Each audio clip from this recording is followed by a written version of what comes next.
So thank you to everyone who's taken the time out to join us on this Friday evening. We appreciate you joining us, and we will be starting in a second. Really? All right.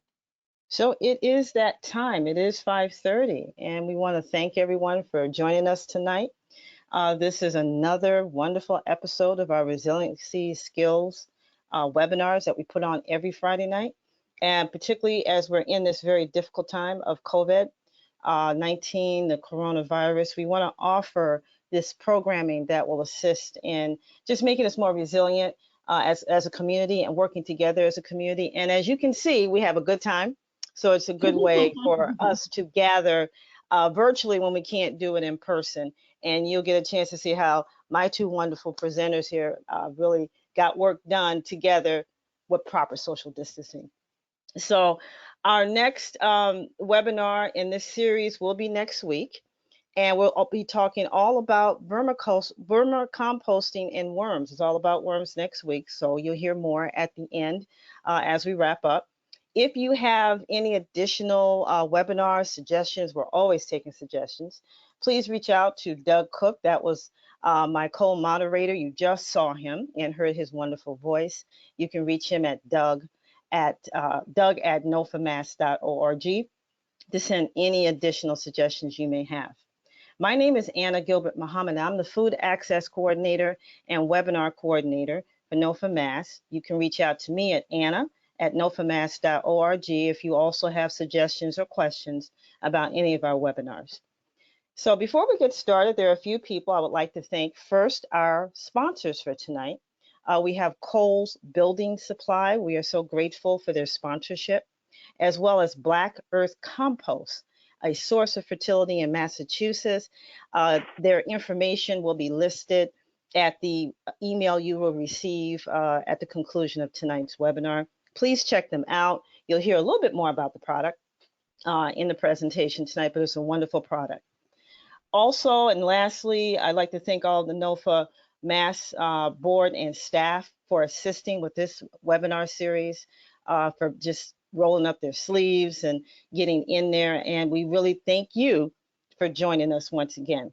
If you have found any of our webinars to be useful, have given you that great information, please consider being a member. You can go directly to our website to become a member and to make a donation to support this series. We really appreciate it. So without further ado, I'd like to introduce our two wonderful presenters tonight.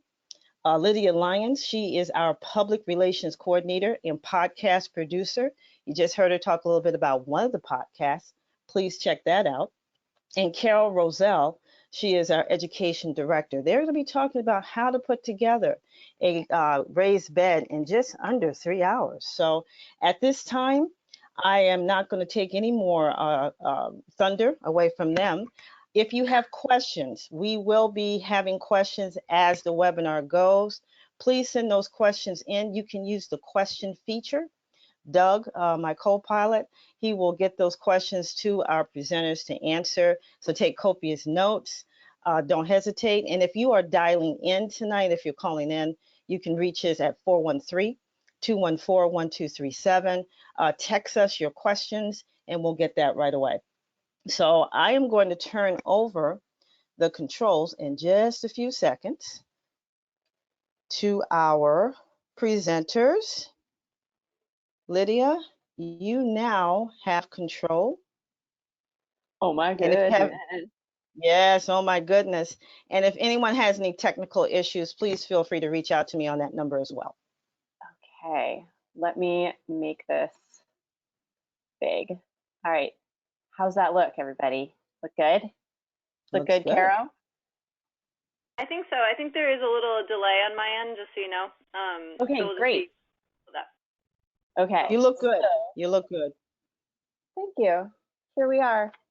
Do you want to start, Caro, or do you want me to start? Yeah, I think you can advance to the next slide since we already had a title slide. Oh, okay. Well, I mean, this one's very nice, though. Here we are. Awesome. Yeah. So this the story of this garden is really the story of Lydia and I getting together at her house, wearing our masks, and using our own tools so we don't have to cross-contaminate, and basically building a raised bed garden together, standing at least 6 feet apart at all times. And I think it came out quite well. And so we built this this workshop around it. And so essentially what we're going to do is talk about everything that you need to do to prepare for, think through your garden, and then build it. And the actual building, for us, for two folks working on it, it took us about 2.5 hours, not working super hard the whole time, right, Lydia? Well, and also not only not working super hard the whole time, but I am not a gardener. The picture that you see that's on the right is kind of like, you'll see like there's like a board there and a little patch of some like straw. That was my attempt at trying to make a garden happen. That's how little I know about it. So I know next to nothing about gardening. Caro is like as close to an expert as I can imagine, but I know nothing. And also I have 2 small children. So I timed this for during the day to be literally between my 1-year-old's nap schedule. So he woke up from his nap and I'd started. And then by the time he needed to go down for his next one, we were done. And just a little context about me. I have a market garden in Wendell, Massachusetts, and before that, I worked on commercial organic farms for something like 5 or 6 years. So, yeah. So we did create this raised bed. I think we can go to the next slide. Okay. Ta-da! There it is. This is it at kind of right when we finished. You'll see that there's some mulch on it. There's a couple different kinds of mulch. There's this beautiful wood chip mulch around the outside, but then also some straw on the top. And that little line is where I planted some little spinach babies who are coming out right now. All right. So I think we can actually go on. The next one's the materials list, right? I think so. Yeah, there it is. Cool. So what to think about in terms of prepping for your garden. The first thing you need to do is make a materials list. So we had materials donated for this garden by Black Earth Compost and Coles, as we mentioned. That's why they're listed as a sponsor. What you'll want to do is have materials ready for your raised bed. We used 3 8-foot KD spruce boards, and I'll talk a little bit more about lumber, but we did use kiln-dried KD instead of pressure-treated. We used some ceramic-coated decking screws and a little bit of scrap lumber for the corner posts. For tools, we had an impact driver, a skill saw, and a square and a clamp. For the bed contents, we had compost, which we had pre-ordered. We had some garden soil from my garden because this is a new garden. We wanted to, we had garden soil from Lydia's garden, but we also had some garden soil from my garden in order to inoculate Lydia's garden to give it some good microbes. We had some trace mineral amendments, which we'll talk about a little bit later. We had some waste wood chips, so just arborist waste, for some mulch, and not pictured is actually some straw mulch as well, and some cover crop seed, which we'll talk about a little later, and the veggie and herb seeds, of course. And for season extension, that little white folded fabric is something called remay or row cover, and they're a little hard to see, but there's some metal wire hoops, so just thin wire hoops that we used to support the row cover. So that's your materials list. Preparing to make your garden. Also, arborist waste is maybe the name of my black metal band that I'm going to start after this. Yeah, so the first step is to really choose a location for your garden. Lydia, what were the reasons that went into the spot that we chose for yours, or that you chose? So this is not a picture of my house, but it's a similar kind of problem that my house has, which is that it's low and shady, and the slope of my backyard, which is where we were going to put the garden. For a second there, we were thinking we would put it in the front yard because it gets a lot more sun, but then our front yard is very small. We live in a pretty densely packed neighborhood, and we were worried about salt runoff from the road. So we decided for the backyard. But you'll see, you can see in a lot of the pictures is a really steep slope that comes down. And we didn't want to necessarily put our very first attempt at a garden on a slope, though I know that you can do that. And so we wanted to put it somewhere flat, and we had to choose between either getting a lot of good morning sun or a lot of afternoon sun, just because of where you know, where the trees are. And so we decided to go with a spot that got sun basically from 10:30 and 11 on into the evening. And then we did space it away from the house, so that it was, you know, basically as close to that slope as we could get. And that's that's really it. It was really about sun and not being near the road. But it looks like it's in a spot that you guys walk past regularly, right? Oh yeah, totally. And another thing about my yard, which I don't know if you'll see pictures of, is that we do have some backyard chickens. We have 3 of them. And so we, you know, it's kind of like on this nice little path from the chicken coop up the hill to where our like compost bin is. And it's right outside where our kitchen door is. So we're planting a lot of herbs. So that's kind of nice. Yeah. Right. A big mistake that I see a lot of new gardeners make is they put their garden really far away from their house. And then that doesn't encourage you to kind of check on it regularly. And it can lead to like more wildlife issues. Also, what I liked about the spot that you chose, Lydia, is that because it's near your chickens, you can use your chicken bedding in the fall to mulch in your garden and then have good fertility in the spring. Other things to watch out for, though, are sort of like, is the soil pretty waterlogged where you're putting your garden? Is it is it a particularly hot location? Is it shady? Lydia thought about sun really well. And so, yeah, so bringing it close to your home so that you're, you know, seeing it regularly, not putting it way far away from the house. Consider where your water source is. Sorry about the phrasing on that, I typo there. But yeah, so make sure that you have a water source close by. Consider sources of inputs and access points. So like we carried in 14 bags of compost for this. It would have been lame if it were farther away. You might bring in fertilizers occasionally. So just like think about not having to walk too far with your inputs. And then also look for plants with aggressive root behavior. So like knotweed, other invasives, and then stuff like Norway maples have an allelopathic tendency with their roots, which means they secrete like a toxin in their from their roots that harms other plants to make it hard for them to survive, so it can have more land. So you know, just check out the plants that are around where your garden's going to be and make sure that they're not going to be a problem, because eventually they can grow into your garden.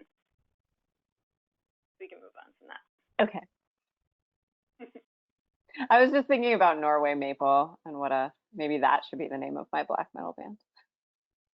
We'll decide by the end of the podcast. We'll get nice. Yeah, not podcast. Right. Webinar. We podcast, so I'm like thinking we're in a podcast. If your only land is a slope, you can still build a raised bed to accommodate that. It's just going to be slower than the bed that we built. There's a really good article that I found, How to Build a Raised Garden Bed on Sloping Uneven Ground, on the website eartheasy.com. So if you have only sloped area to deal with, don't despair. There is a method that's pretty simple that is laid out by the author of that article. If you have a really wet and waterlogged area and that's the only option, there's options that you can use. You can actually dig a little French drain, which is basically just digging a trench and filling it with gravel. I've made one on my property that works really well. You should also consider building a deeper raised bed if you have waterlogged soil, to give your plants more space from that waterlogged area so that they have room to, you know, have aerated soil. If you have a super hot and dry area, you definitely want to avoid metal raised bed materials because it'll just heat the soil up so much. Make extra sure you're close to your water source, and definitely make the raised bed lower if your area is pretty hot and dry, because raised beds already struggle with needing to be watered regularly. So if you have a high raised bed in a really dry area, you're going to struggle to keep it moist enough.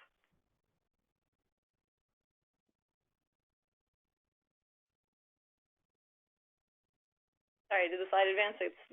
It did. It totally did. And I'm looking at all of these designs, and Caro, I didn't know we could make like a cute little stone gnome garden. Well, we wanted to do it quickly, yeah. Oh yeah, that's true. Can't be making stone gardens in between nap time. If you've ever used Pinterest, you know that there's like zillions of different designs for raised beds. The internet is full of them. So just keep in mind those things that we talked about. Remember that taller, more narrow raised beds are going to dry out more easily. One thing to think about too is like if you have a lot of like stones and you want to make yourself one raised bed, but you only have enough stones for one raised bed, are you going to want to build more raised beds later and then have to have a big different a lot of different designs, and is that going to affect your aesthetic? So just sort of planning ahead to think, maybe I'm going to get really into gardening and want to have lots of raised beds. So what are the materials that I can use to sort of make sure I have a similar design later on, if that matters to you, if the aesthetics matter to you? I do really like these corrugated metal raised beds designs. You can find lots of those online. But again, if you have a pretty hot area, you probably don't want to use that kind of material. And just also be realistic about your building skills, or the building skills of the people who are going to be helping you with this. And also, if you are planning to have someone in your family who's maybe older and has trouble bending over, you might want to compromise and make that higher raised bed. So there's a lot of things to consider when you're thinking about what kind of raised bed to make. So many options. Hey, Lydia and Caro, can we give you a few questions? Yeah. Okay. All right. So we had a question concerning our friend, lead. There's a question about how deep should a raised bed be for lead safety? Right, and so I kind of skipped over that because actually we have a whole webinar on our YouTube channel that we did a few weeks ago with Allison Houghton, who's an expert in that. So I would definitely check that out. It's not really my area of specialty since I live in a rural area. The webinar, you can go to the Facemasks YouTube channel, and the name of that webinar was Starting a Garden Safely in Urban and Suburban Soils. So you'll get a good orientation to how to deal with lead in that webinar. Okay. Can this garden, or any garden, be placed on a driveway? Ooh. Like I wonder if this driveway is a paved driveway or if it's just like a hard packed driveway. Yes, like maybe something with asphalt or concrete. Yeah. I don't Yeah. know, Caro. We work with gardens in cities, and I remember when we worked with Clay over at Groundwork Somerville. Yeah. So we've worked with gardeners in gardens that are built on top of a paved surface. You definitely want to have a much deeper raised bed in that case, and also go wide, because you need to really get a good mass of soil to have a good healthy soil environment. I'm a big fan of having contact. We'll talk about the way that we created an initial barrier to kill weeds, but I'm a big fan of having good soil contact with the sort of soil environment underneath your raised bed for deeper rooted crops, and also for migration of soil biology and earthworms. But you can definitely put a raised bed on a paved surface. Just think about making it a little bit bigger and wider and deeper than you would otherwise. Okay. And we're still on location. Another question concerning that is around the sun. Why did you choose the afternoon sun rather than the morning sun? Oh, that's a really good question. So I didn't know this because, like I said, I know nothing about gardening. But my husband worked in building school gardens for a while, and he said that if you want to grow, the afternoon sun is a little bit stronger, and it can kind of help grow plants better. I don't know. I mean, Caro is a better person to answer that one. We kind of just guessed. I mean, honestly, I told my husband, I was like, you have to let me make mistakes. You have to let me figure this out, because I'm going to do this webinar and I want to, make sure that I'm not cheating by knowing too much. But when Caro came, we had already plotted out the spot, and she was like, oh, good choice. Afternoon sun is a good one. But why is that, Caro? Why did I do good? Yeah, I think that if you're wanting to grow a lot of greens, which is what you were saying, afternoon sun will help your leaves get, if it's a moist day or if it's been like chilly and there's condensation. My understanding is that drying off the leaves before nightfall will help you have more success in spring and fall with growing greens. But as I advise you, Lydia, you might have a little bit of trouble growing stuff like tomatoes with that particular site. We'll have to see how much sunlight you actually get in the height of the season. Yeah, and my plan has always been to grow tomatoes in containers on the sunnier side of my house anyway. Okay. And for this round, a question about the Norway maple. You mentioned that quite often.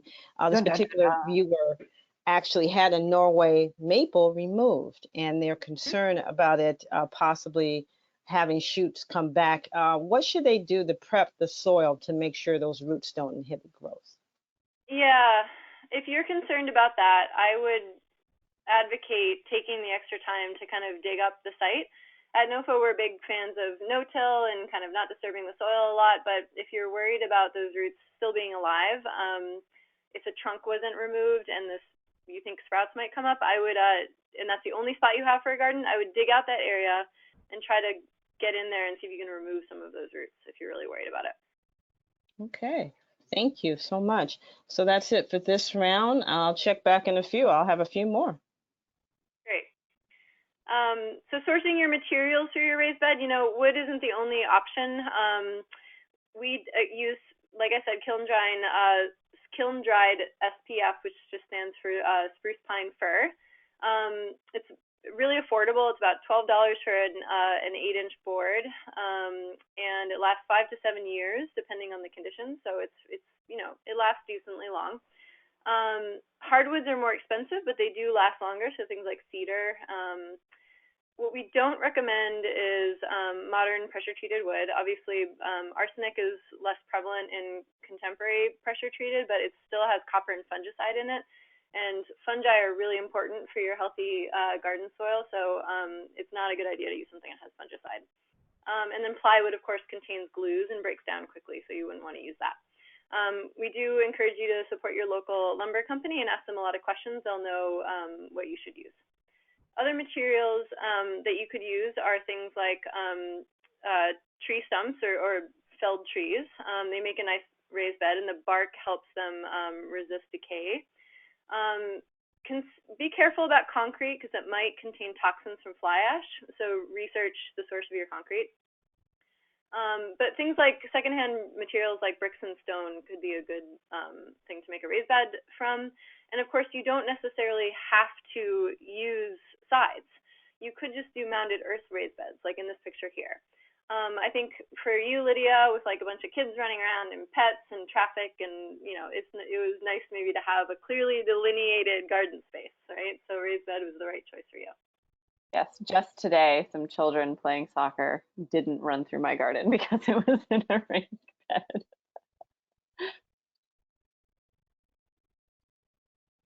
We advance the slide? Great. We did, yeah. Yeah, sorry, it's a lag on my side. So sourcing your materials for compost. We ordered bulk bagged compost, so it was delivered in a pile, right? Or like in a pile of bags. When you go for individual bags at the nursery, it can be more expensive, so it's always a good idea to check with your compost supplier to see if you can buy direct from them and get those bags delivered. That is usually cheaper. And then, of course, you can also order a truckload of compost. But when buying from an unknown compost maker, always check if it's guaranteed to be weed seed free, if it's tested for contaminants regularly, and is that information public. So you can see all the lab reports on Black Earth Compost's website here.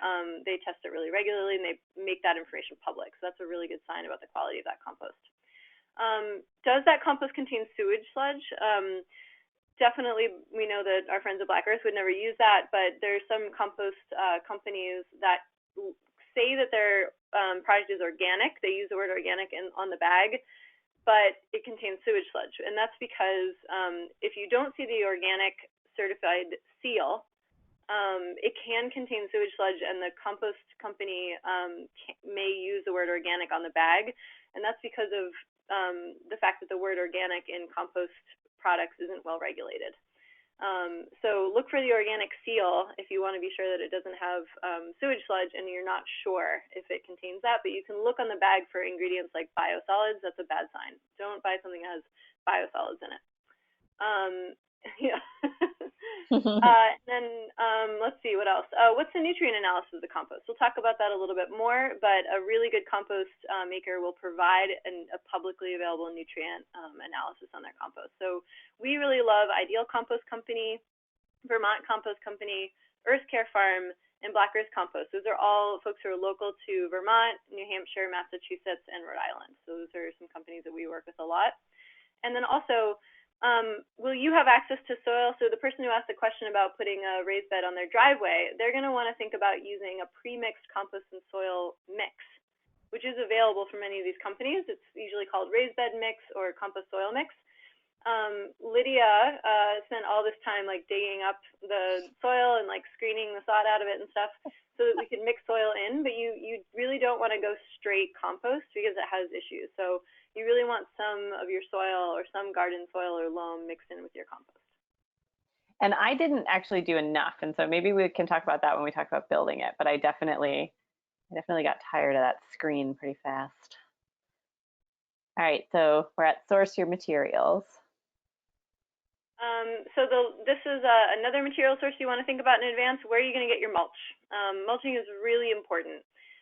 It's going to help you suppress weeds. It's going to help you maintain your soil moisture, and it'll encourage worms and fungi, which are really important to your garden. Try to source local waste streams for your compost. So what's available in your neighborhood? I find actually cemeteries are a great place to go for leaves because they often will have a leaf pile behind the cemetery, and sometimes you can work it out with the cemetery to go and collect leaves there. Or you can, if you have a local garden company that's willing to drop them off at your house, that's also awesome. Just the black metal theme just continues. Oh, the black metal band, right? Leaves.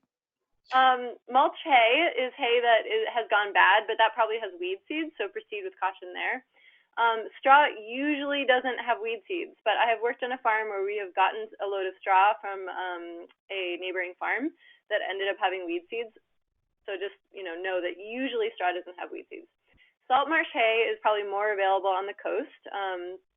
Out where I am, it's really expensive. It's like $15, $16 a bale, so I don't usually use it.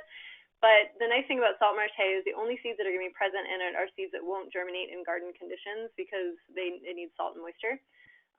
Buckwheat and rice hulls can be purchased by the bale, and then landscape fabric or burlap bags if you don't have those other options. All right, cover crops. Yeah, cover crops. So if you don't have anything to mulch with, or you just want to like skip ahead to being like an advanced carbon farmer, you can use cover crops. So this is my market garden up here in Wendell, Mass. And you can see that there's a bed there, the one that's in front of the one with the flowering sage, and that is cover cropped with field peas. So the nice thing about cover crops is that they're photosynthesizing, they're putting carbon into your soil, they're suppressing weeds, and they're supporting the biology of your soil, which is really beneficial to a healthy soil. So just for beginner cover crops, field peas are great because they're edible, so you can grow them, and then you can, when they're like just that tall, you can cut them and eat them as a salad. I'm eating a lot of field peas right now. Oats are just basically a type of grass.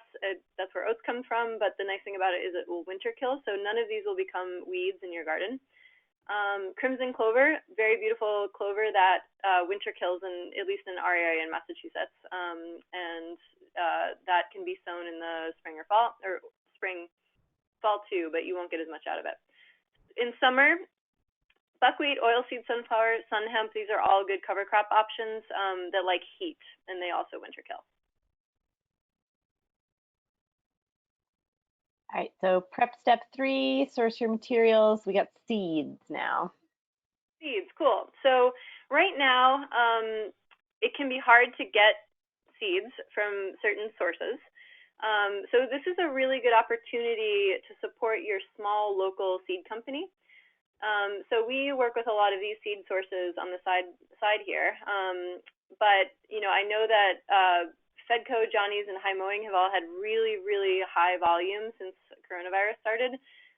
So you might consider moving down the list and looking to see if some of these even smaller seed companies have seeds. Another place to get seeds right now is your local farmer. If they have a farm stand, they might have a seed rack that might not be as wiped out as your grocery store, where I think I'm seeing a lot of wiped out seed racks. And in terms of looking for seedlings, your local farmer probably has the very best vegetable seedlings at the most reasonable price because they really know they're growing vegetables for their own farm, so they're really experienced in growing high quality seedlings.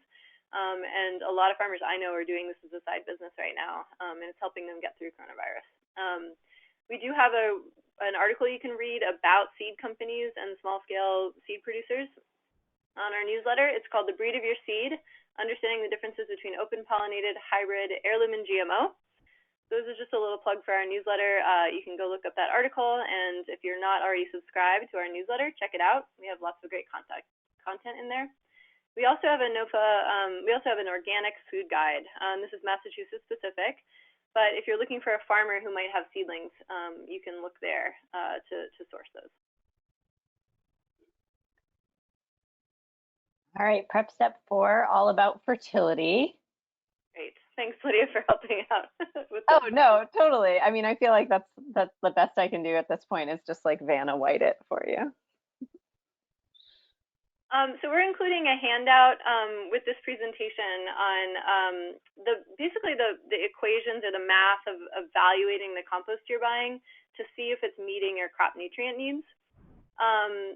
So you can definitely do that, and I'm showing you an example of the Black Earth Compost analysis report here from University of Maine.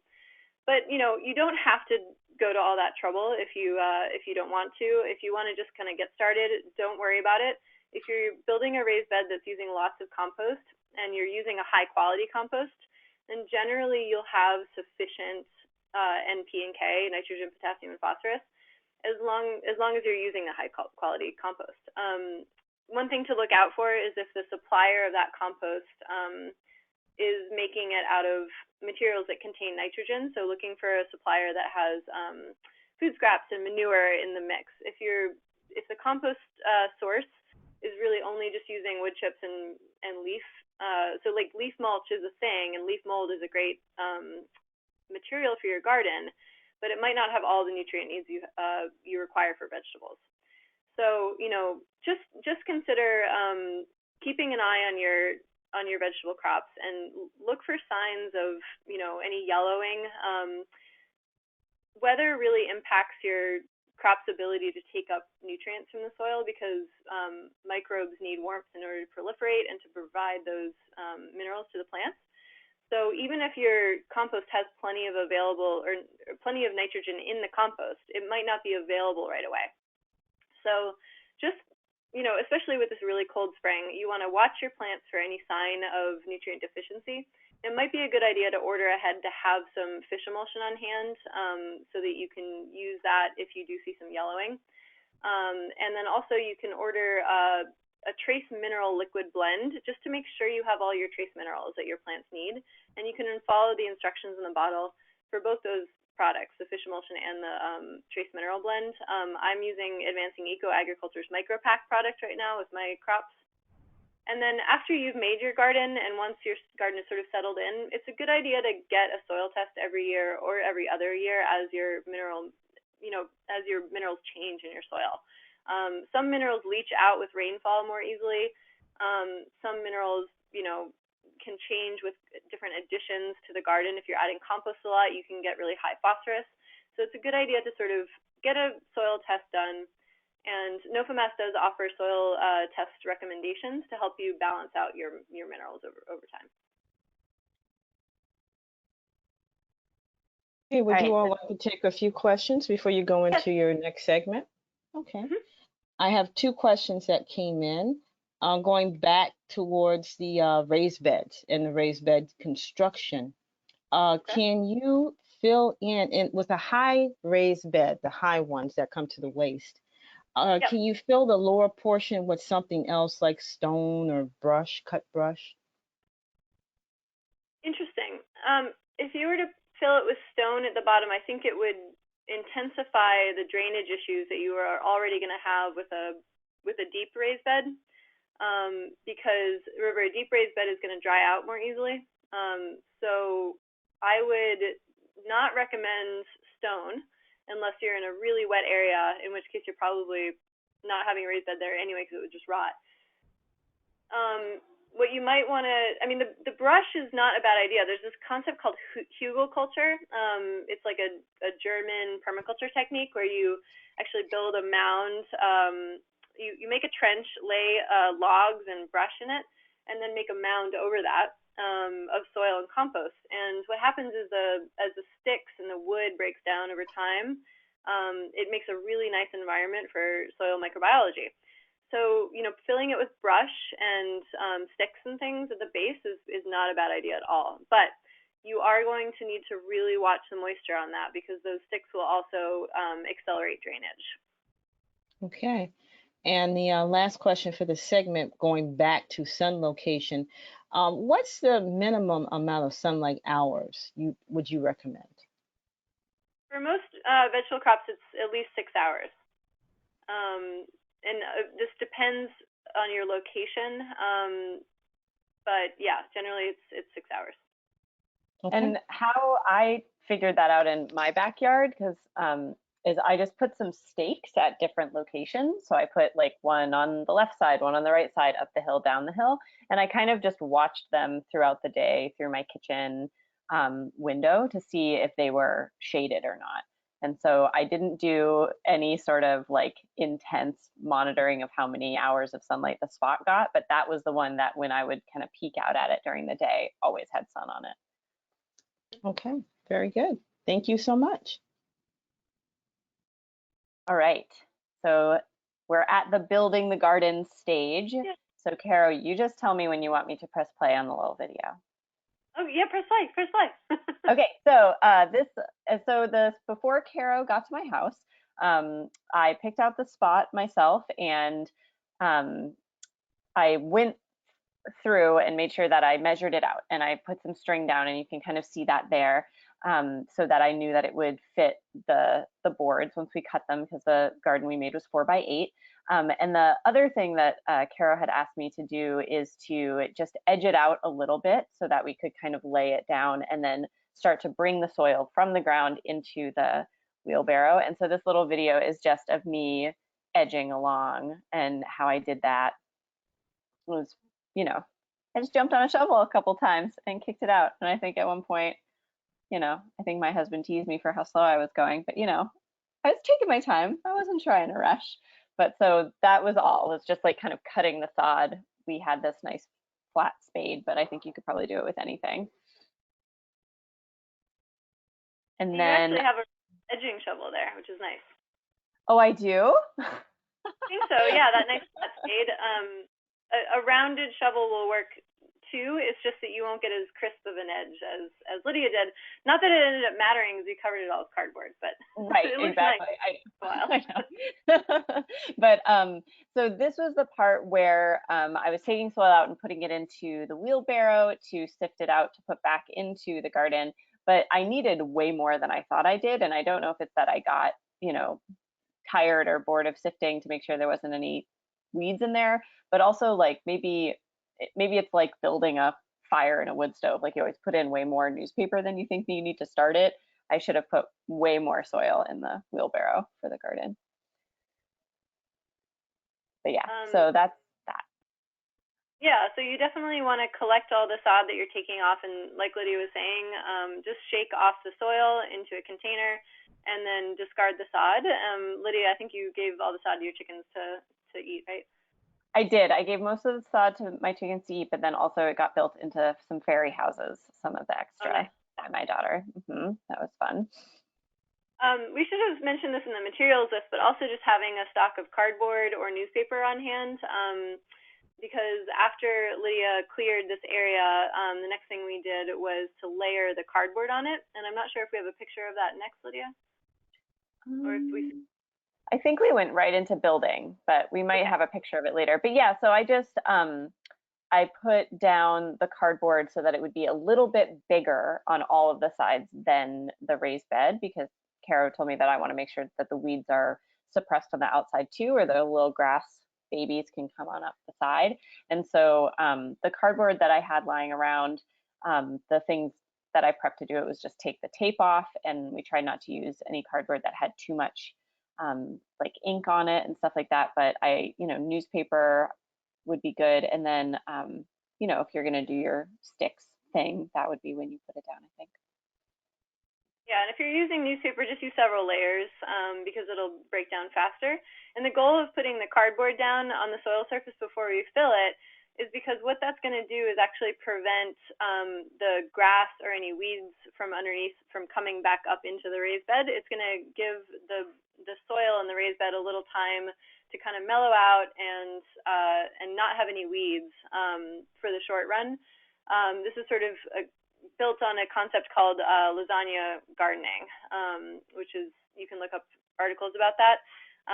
But essentially the idea is that this is going to suppress the weeds that are in the soil underneath the raised bed. Again, we did put some of that soil back into the raised bed, so there might be weed seeds in there. But you'll see when we talk about filling it that we put a layer of pure compost on top to just get as much weed suppression as possible. But if you do have really aggressive perennial weeds that are hiding in that soil, even after you've taken off the sod, like crabgrass is one of those weeds that will travel through a lot of distance in the soil. You'll do this one, Caro. What's that? You'll do this Crabgrass? one. You'll just climb right up there. It's the worst. So putting that cardboard down just like makes it harder for it to come into your freshly made raised bed. You're just trying to set yourself up to have a hassle-free experience. Hassle-free. Love it. Okay. So step 2, build the raised bed. So one of the things I wanted to point out was when Caro got to my house, she was like, so do you have any sawhorses? And I like looked at her blankly, like blink, blink, blink, blink. And so this picture on the left, you can see that she's using a cardboard box and another thing. So if you're going to use something like that to put your boards on, just be careful. But I love that picture because it just shows kind of like we really just did it with what I had lying around. And earlier when we were talking about being realistic about your building skills, we chose the simplest possible raised bed design because I have no building skills. I really don't. I've made a lot of raised beds that are this design. Essentially, it's just, get 3 8-foot boards, cut one of them in half, decide on whether the end boards are going to go inside or outside of your sideboards, because I did make that. I always make that mistake where I like put one corner like inside and then it's all wonky. Oh my God, I never would have even thought of that. Oh man. Make that decision ahead of time. And then you have some scrap 2x4 that you put in the corners. And the reason for that is that as your wood does inevitably start to decay over those many years, the screws will more easily pull out from the boards if you don't have that corner piece in there to sort of protect that corner. So I put one screw into each corner from the 8x2, I said 8x4 here, but it's supposed to say 8x2, sorry. From the 2x8 to the 2x8, and then 2 screws into the corner posts. I was really tired when I was making the slideshow, I'm sorry. So they're ceramic coated decking screws, 3 inches, but timber locks would have been a little bit better because they have a bigger head on the end, and that will keep them from pulling out over time. So we want this to last as long as possible, but we also, I have very limited building skills, so we were doing something as simple as possible. The clamp is a nice thing to have on hand if you're socially distancing with your building buddy, because you don't have that extra set of hands. So I did use a clamp for some of the sides for holding that scrap wood on.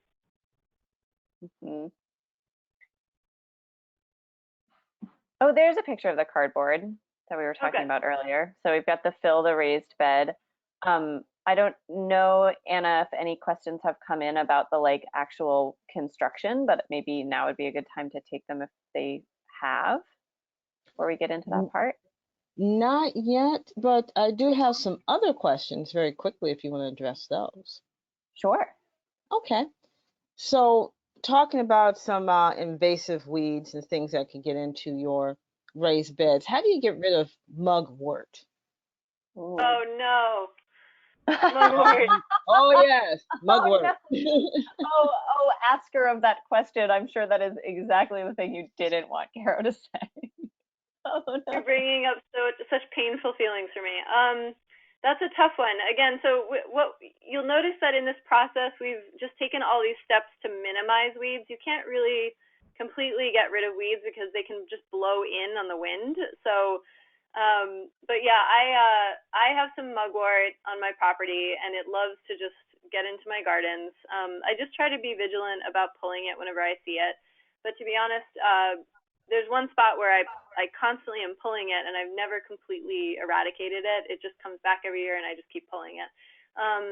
If you really wanted to deal with it, if you're thinking about putting a garden in a place where there's mugwort, I would really recommend getting a black silage tarp just tarping the whole area. So this is not like the woven plastic blue tarps. This is solid plastic. There's a thing called a silage tarp that you can get. And smothering the area where the mugwort is for at least a year. I know that sounds really aggressive, but I think you might have to go that far to get rid of that weed. It's kind of like crabgrass in that it's really aggressive and it comes back. Okay. Drainage issues. This is a question concerning drainage. Is it okay just to add the soil on top of the existing, or should you have something like gravel at the very bottom? Yeah, no, I don't think you should put gravel at the bottom. I think that you should just put your soil in. Again, higher raised beds are going to have a harder time draining, and I think that if you're building your raised bed up, if you do have a kind of a wet spot, if you're building your raised bed up, you're giving that soil more room, the plant roots more room, so you should be all right. But if you are in a wet spot that you're worried about it, just make the raised bed deeper and put in more soil. But I can't really see. Yeah, I don't think I would personally put rocks in the base of a bed. Okay. And this question is probably going to lead into construction, but it's concerning materials again. Is it safe to use repurposed composite deck material instead of wood? I don't know. I would if my partner were here, if he were here, he's a builder. I could ask him. But I don't know what's in composite. But the word composite suggests to me that it's like a glued together material. So I wouldn't use that because you don't want to use something that has glues in it that are going to leach into your soil.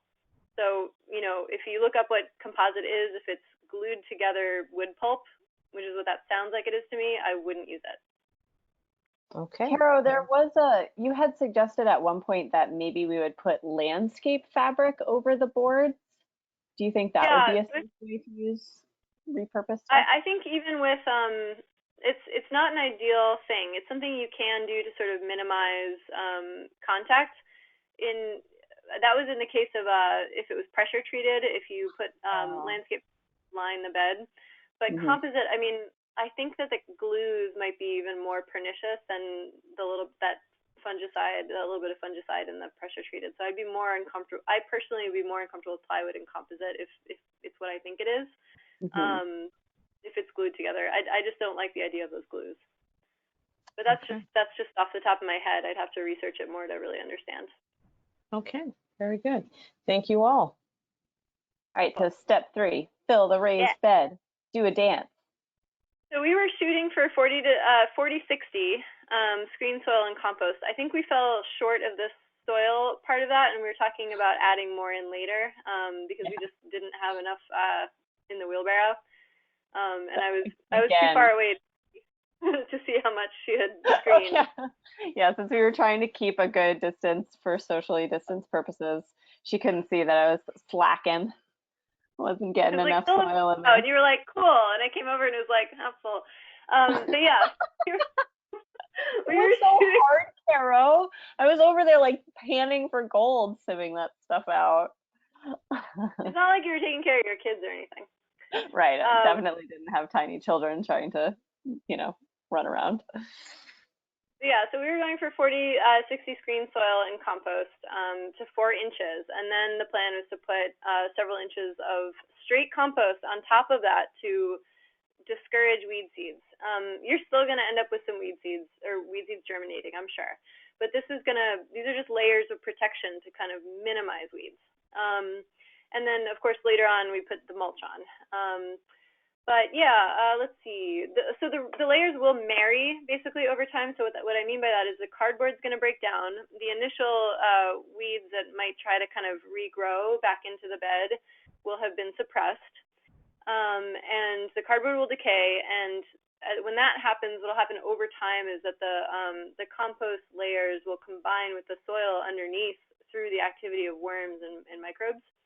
And it'll sort of mellow out over time. And that's a really positive thing. You want that to happen eventually. And that's when you're going to want to start having your soil test done, because you start to have more integration of the soil below the raised bed and the sort of topsoil that you've added with the compost. So this is a no-turn approach. You're going to shoot for, after building this system, to not turn over the soil, because that's going to bring up weed seeds that you've buried. And also just generally not disturbing the soil is going to give you a higher level of soil health. And just a reminder that some compost companies do offer that raised bed mix if you don't want to have to sift your soil like Lydia didn't want to have to do. I didn't know it was going to be so hard. No, it was not that hard. I mean, I was also being really nitpicky about it. I was getting really, really specific about no weeds in there. Okay, next slide. Yeah. Okay. We might have to speed up a little bit because of time. Okay, so we're at mulch and cover crop. Sweet. Okay, so this is another part of your weed suppression strategy. Lydia had this really nice composted straw. So we used that on the bed, which let us use all of the mulched wood chips that I brought to cover up that lip of cardboard that we planned on having. And that, again, is just so there's stuff like crabgrass that might try to grow up the side, like inside the raised bed from underneath the raised bed. So having that little extra lip of cardboard sticking out just helps cut down on that. And then we were able to use this, the composted wood chips as a nice mulch on top of that lip to hide it because it's kind of ugly. And it'll also make it easier to mow later on in the year because you won't have quite as much grass right up to the raised bed, which can be hard to get at with the mower. So we use this beautiful straw. It's a good idea to put in about 1 inch of mulch because it'll prevent weeds from germinating. And you can just move it aside when you're ready to plant seeds, and you can also just plant right through it to put your seedlings in. I have a dibbler, like a wooden dibbler that I can use to just kind of like make a hole in my mulch, but you could just do it with your hands if you don't have a dibbler. And of course, in a pinch, if you don't have any mulch around, you can get a bunch of cardboard and just cover your soil and weigh it down with rocks until you can get mulch if you're not going to plant it right away. It's a good idea not to leave your soil bare because weed seeds will blow in, and also because your soil is just going to be much healthier if it has mulch on it. And of course, cover crops are a great option if you're not going to plant your garden right away. So right now you can plant field peas and you can have an edible cover crop within, a few weeks. And that was really it, you guys. Like, then we got to plant stuff. It was pretty great. The compost was really moist, so we didn't have to water it. I was able to do a whole line of spinach, which, like I said, is already starting to pop up. And we also, one thing about the construction of the raised bed is we didn't put like any thing into the ground, which was a surprise to me. I thought you had to maybe put in stakes or something like that to weigh it down, but but nope, the soil just keeps it right in place. Mm-hmm. All right. If you're new, well, just a quick couple of tips. If you're new to planting your seeds, just remember the rule of thumb is that seeds should be planted about twice their diameter in depth, and always press down gently on the place where you planted them to get good seed to soil contact. Usually you would water in your raised bed as soon as you build it, but like I said, this compost is usually moist, so we didn't have to do that, or as Lydia said. But the way to tell if your soil is the right moisture is to scoop up some and squeeze it. And if it holds in a ball in your hand, then it's a good moisture level. But if it's draining out the sides of your hand like a sponge, then that's probably too wet. So just be shooting for that level of moisture. But yeah, this was very, very moist compost, so we didn't actually water it in right away. How's the moisture level staying, Lydia? Have you had to water it since? I've had to water it once. It's been kind of rainy, but I've definitely had to water it maybe once or twice since we put it in, but it's been staying. I've been doing that little check at the edge where I haven't planted anything yet, and it's still looking pretty good. Awesome. Yeah, and your mulch will help you keep the water in. So we did have a couple of sort of like post construction tips for folks that we could cover really quickly.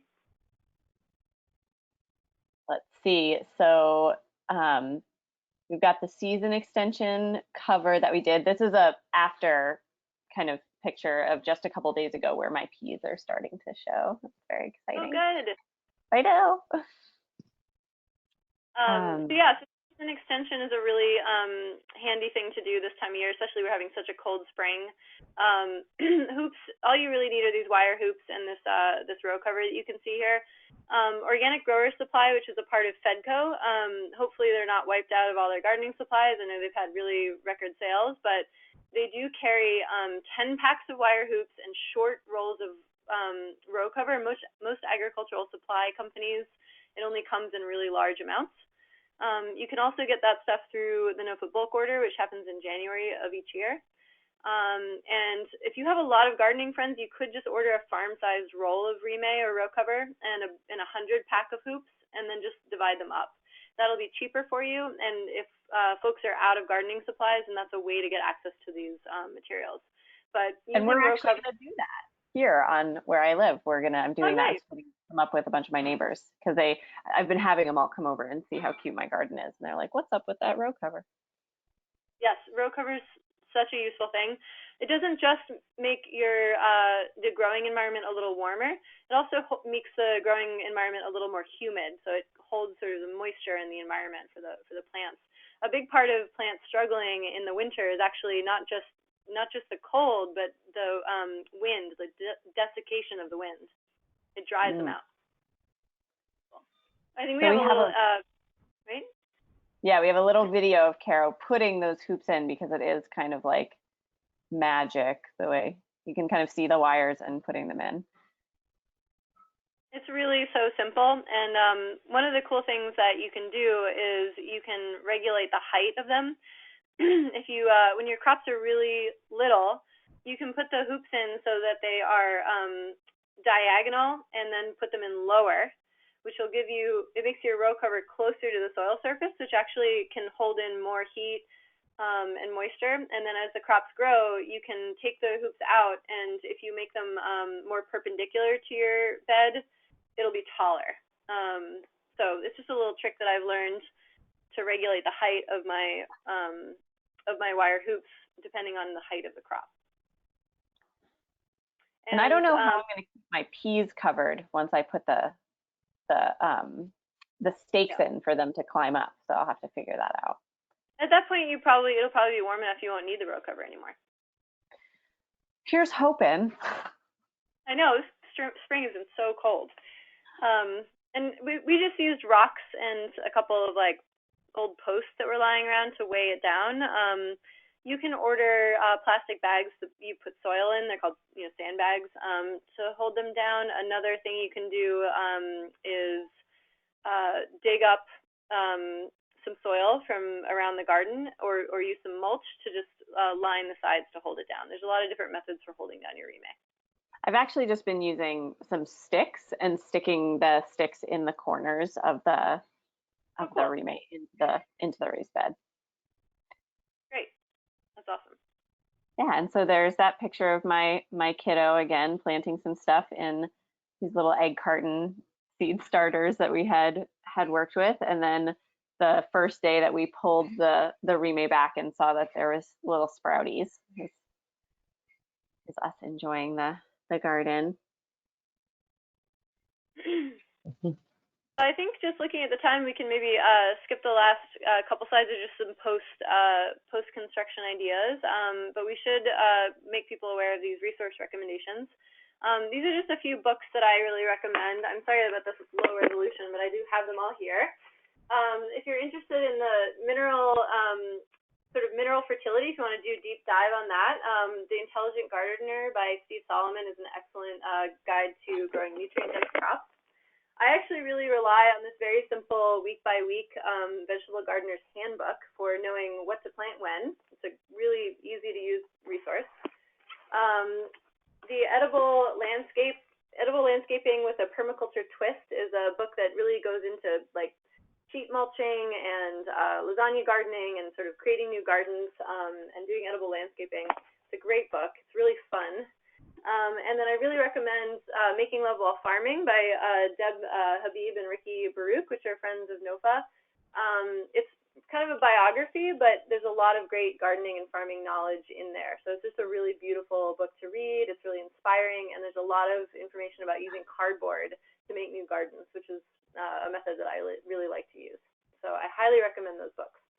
You should also definitely subscribe to our newsletter because we have gardening articles in it regularly, and our Facemasks YouTube channel has tons of gardening information on it. And there's also a quarterly publication called The Natural Farmer, which has great articles in it. And that is something you get when you are a member of NOFA, of any of the NOFA chapters. So I think that we should maybe stop it there, Lydia, and take some questions.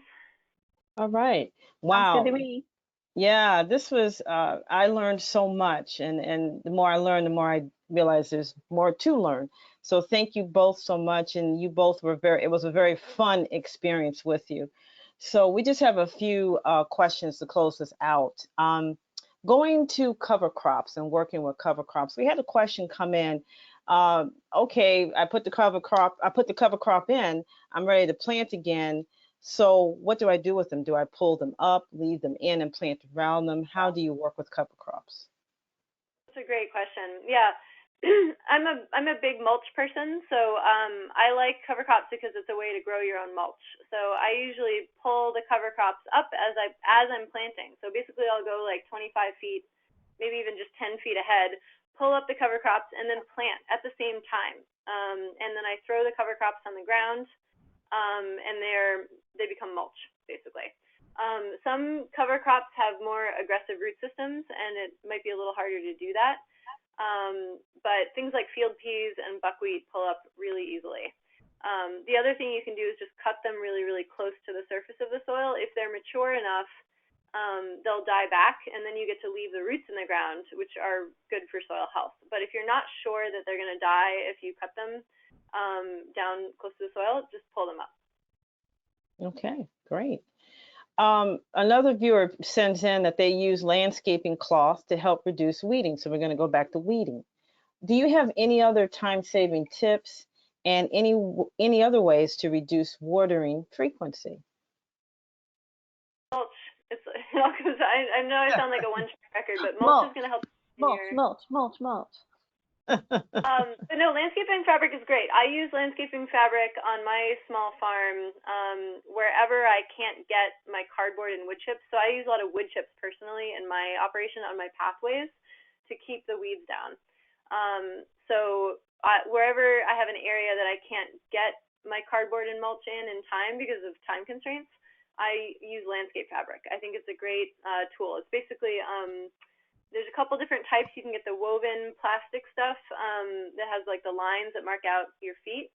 I find that I have a crabgrass problem, and my crabgrass will come up through that. So I actually use a heavier, dutier product called, what is it called? I think it's just called woven ground cover, but it has like a layer of plastic felt under that layer of woven plastic.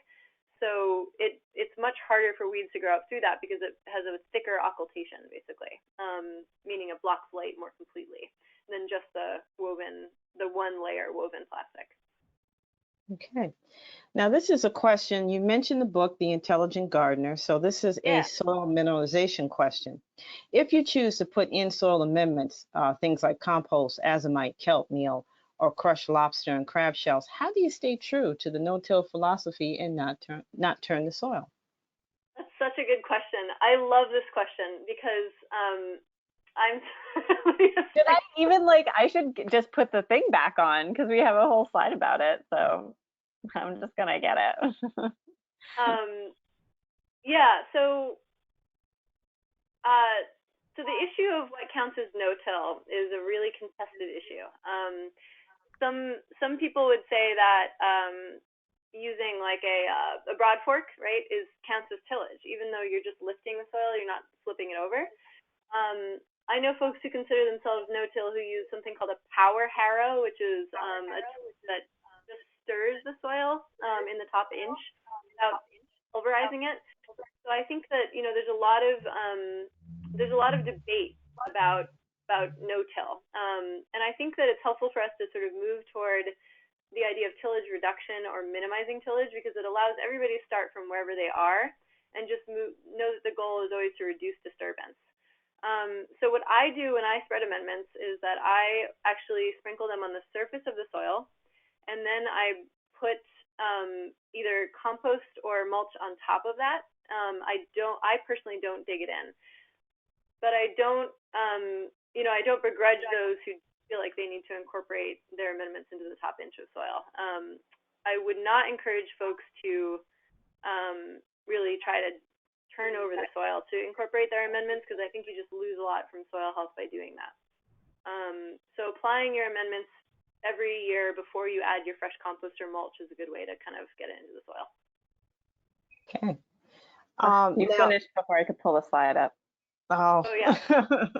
Well, you can still go to that slide while I go to this question, because this is a very commonly asked question. Can I just say one more?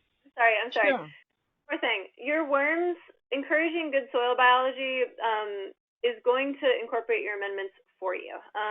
They've done studies on no-till soils compared to tilled soils, and actually found that in a really mature, well-cared for no-till soil or minimum till soil or reduced till soil, each 6 inches is more alike in its nutrient profile than each 6 inches on a tilled farm. And that's because worms and biology, the idea is that they do a better job of incorporating your soil layers than turning your soil over.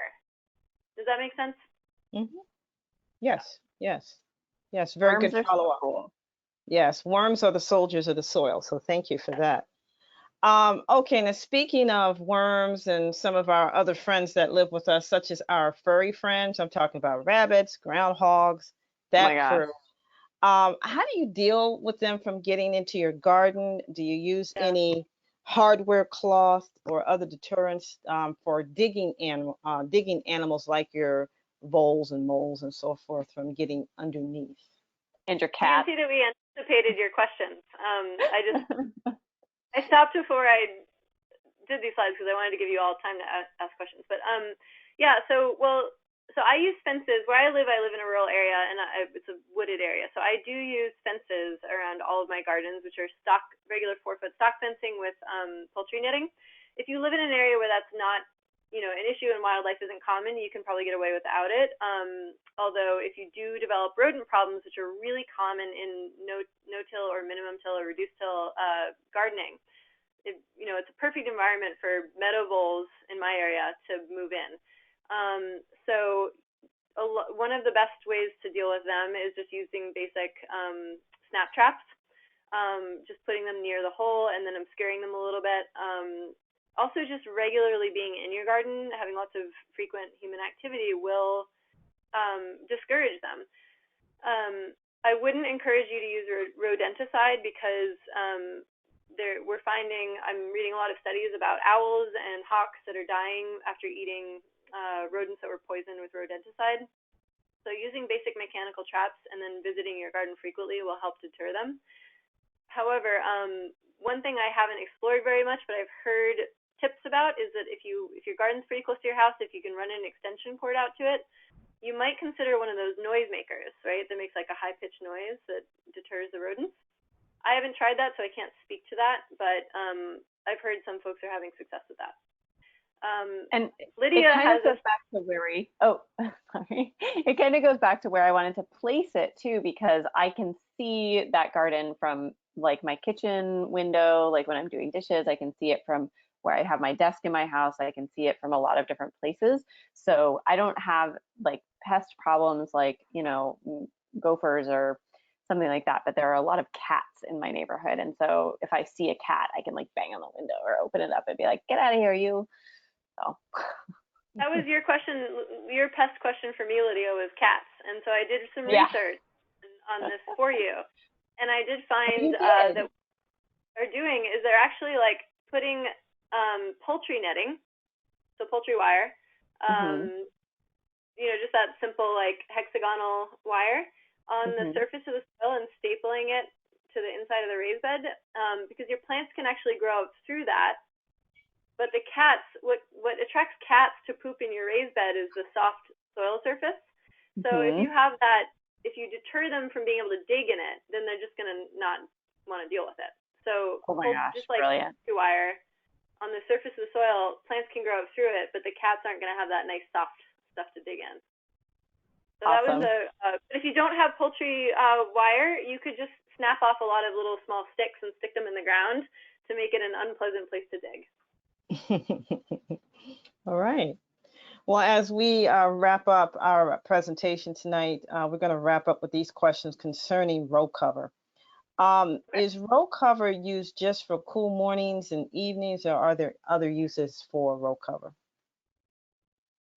Yeah, so you know, my market garden's been going for quite a few years now, so I have developed some pest issues like flea beetles are a big problem with me for brassicas. So I'm looking toward actually getting a different product, a type of row cover called insect net, which you can leave on. It doesn't quite warm up as much, so you can use it in the summertime without kind of overheating your plants.